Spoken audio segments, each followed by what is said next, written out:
Indonesia juga begitu. Jumlah kasus itu naik atau turun tergantung jumlah tes. Kalau mau kasusnya sedikit, jangan lapor jumlah tes seperti di Cina. Kalau mau kasusnya banyak, perbanyaklah jumlah tes.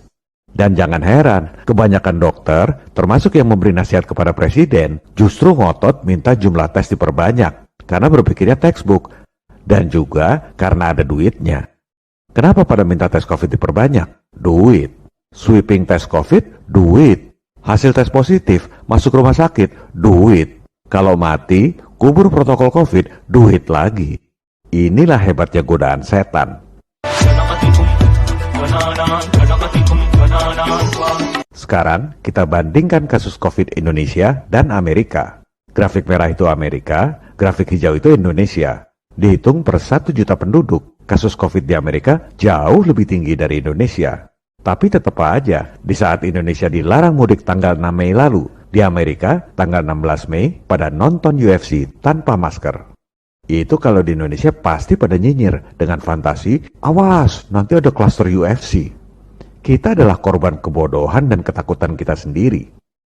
Di Houston itu bebas karena gubernurnya memang cabut aturan wajib masker dan pembatasan bisnis. Padahal kasus COVID-nya jauh lebih tinggi dari Indonesia. Inilah contoh gubernur yang memikirkan rakyatnya, bukan gubernur pencitraan seperti di negeri overacting. Kalau diperhatikan, belakangan grafik kasus COVID di Amerika turun lumayan drastis. Apa sebabnya? Jangan ngarang, kita lihat data jumlah tes. Bingo, Amerika mulai pinter. Seperti di Cina, kalau mau turunkan kasus COVID, kurangi jumlah tesnya. Mau ngomong apa? Buktinya Amerika dan Cina sehat-sehat aja. Buktinya Cina malah dipuji oleh dunia, sukses mengatasi COVID. Kita ini seperti katak dalam tempurung, sibuk ngarang teori sendiri, nggak ada wawasan, lihat data dan fakta di negara-negara lain. Kami ini bukan anti masker, yang mau pakai masker silakan, yang nggak mau ya jangan dipaksa, seperti di Cina dan Amerika. Yang namanya pakar kesehatan ini nggak jujur, nggak pernah selidiki dan cerita risiko penggunaan masker. Ini berita di media mainstream, The Straits Times Singapura, bukan media gosip, media paling terkemuka di Singapura. Mereka jujur beritakan fakta bahwa setelah 12 jam digunakan, ada begitu banyak bakteri dan jamur di masker yang Anda gunakan.